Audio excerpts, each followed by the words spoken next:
That was a bad joke.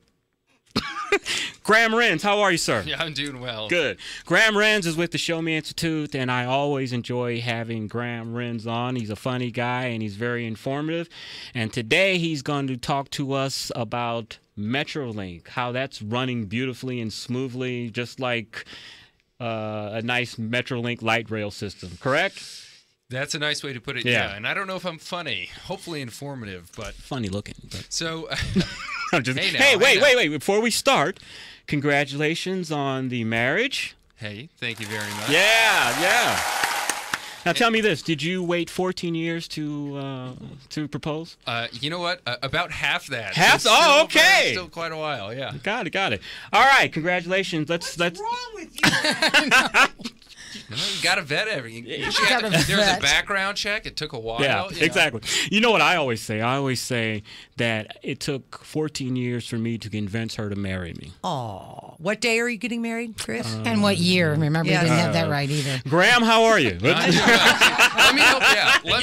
Help me out. Let's talk about the MetroLink. Hey, so in case some listeners haven't been following things or seen things in the news, starting this past weekend and throughout early this week, we've seen a number of stories in the Post-Dispatch that really don't look that good for either St. Louis County Police or MetroLink Bi-State that runs the train. So we've got videos, we've got pictures, we've got recordings, we've got all sorts of evidence, hard evidence that shows that county police officers are probably not putting tax dollars to the best use. So we've got videos of police officers covering up cameras for hours at a time, hanging out in the office, saying that they're patrolling stations and trains when we see evidence that shows that they're not doing that. Right. And a lot of this just dropped this weekend, early this week. And so we've seen a bunch of reactions in the media. We've seen the police union give their side. We've seen folks Bi-State give their side.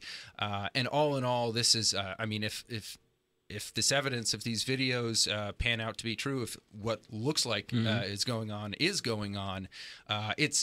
really unfortunate and it's inexcusable. We've got publicly funded officials not putting tax dollars to their best use. So. Now, Mark had a representative from for the police officers on earlier this week, and they were talking about the cameras that were being covered up. Now, the police representative said that the cameras were being covered up because they didn't have any privacy and they wanted to be able to change and all of that.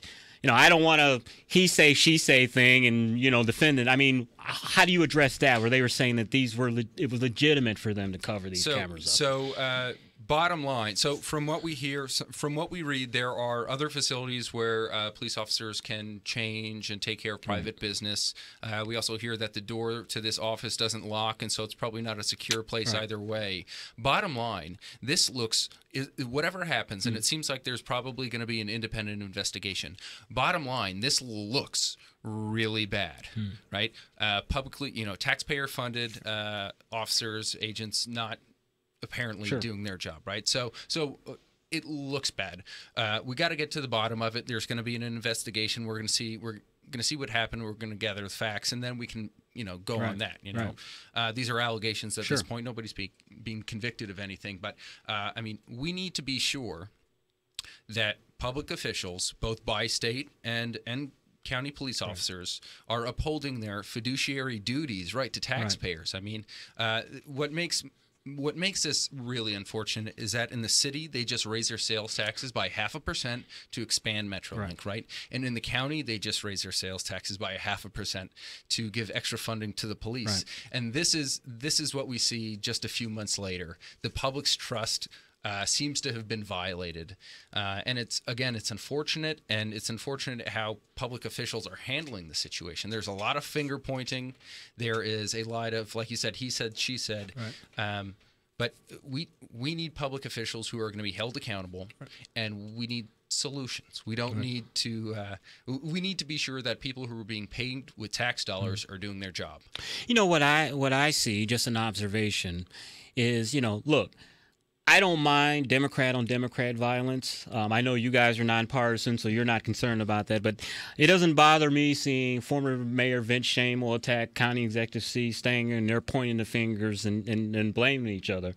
But, you know, I'm not a scholar like you are, Graham.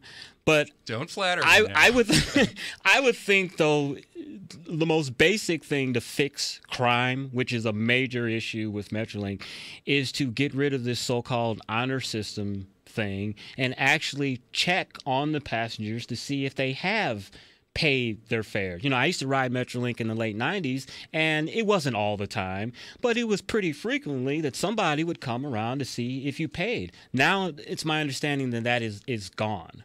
Well, it's not gone. It's just it seems like it's not being enforced as it really should be. And there's a lot of, well, you know, security officers don't have this power and police officers don't need to be telling us how to do our job, and back and forth. And again, it's unfortunate because the bottom line is that taxpayers, riders of MetroLink, they're left stranded. They're left having to fend for themselves while bi-state and the county kind of point fingers. And the only loser in this situation are taxpayers, and there doesn't need to be, like you said, check tickets. It's not rocket science trying to figure out how to solve this problem. People need to do their job, right? People need to do the job that that taxpayers have entrusted them to do, so that riders and taxpayers can feel safe on, while on public infrastructure, right? Have you guys identified any other waste or dealing with MetroLink, or are you just looking right now at just the situation with the police officers and that waste? Is there other ways that you guys have studied? So there are other cities that handle security issues on their transit systems differently. In Dallas, for instance, they have the transit system has its own full-fledged police force. So that's one idea that's floated. So people say, Metro needs to have their own police force, or the county should just rule the whole thing. Either way, I think we need to have police officers.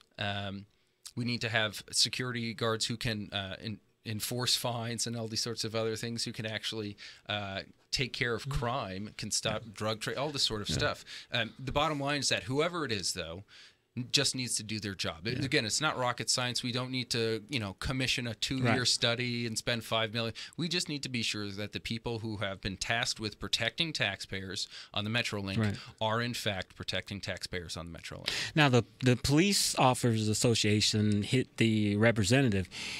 He was saying that, all the problems we have in St. Louis with the municipalities and that fragmentation, that the last thing that we need is another law enforcement agency designed specifically for MetroLink, that we don't.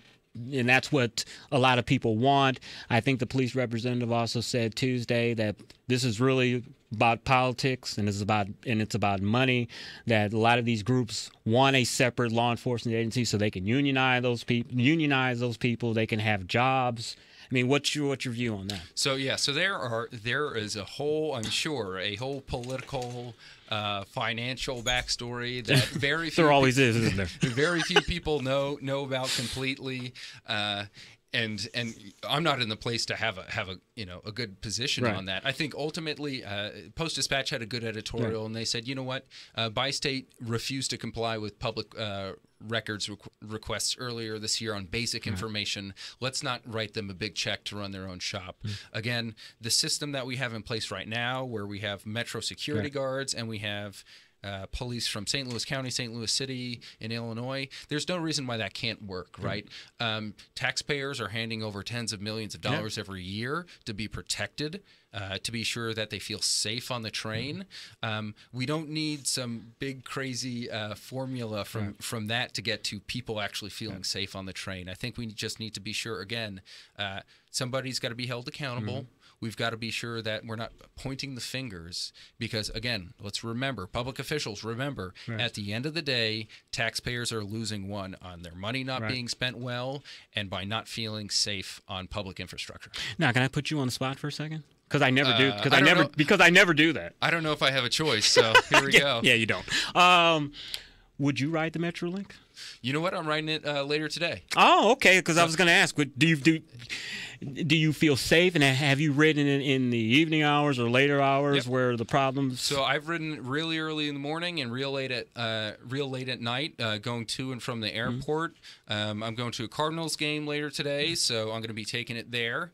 Because I will be drinking. Okay. And I don't There need you to be go. driving my new car around. So Brendan Talent's not listening to that. no, absolutely not. That's off hours. Exactly. So I ride the MetroLink. You know, I'm also 6'5", Right. 250. So I'm not maybe the prime target. But anyway, I mean, it doesn't matter who you are. You should feel safe. You should feel safe on the roads. Yeah. You should feel safe on the sidewalks. You should feel safe on public transit. And that shouldn't matter whether you're 6'5" or not, right? So exactly. Quickly, we've got about 30 seconds. Give me the website where people can get more information on this and how they can read your stuff. Absolutely, yeah. So again, my name's Graham Renz. I'm a policy analyst at the Show Me Institute. You're a scholar, aren't you? And a scholar, Okay. Scholar and a gentleman. There you go. And you can read more at showmeinstitute.org. Graham, it's always a pleasure. Thank you, my friend. Hey, thank you. Have much. a good weekend and stay safe on the MetroLink. Absolutely, I'm going to do my best. Thank you, my friend. We'll be back with our next hour in-studio guest, my good friend John Scott, the president of the, I messed it up. I'm sorry. We'll get it when we come back. Thank you, everybody. We'll be back after the break. Follow the show on Facebook, facebook.com/The Mark Cox Show. This hour, The Mark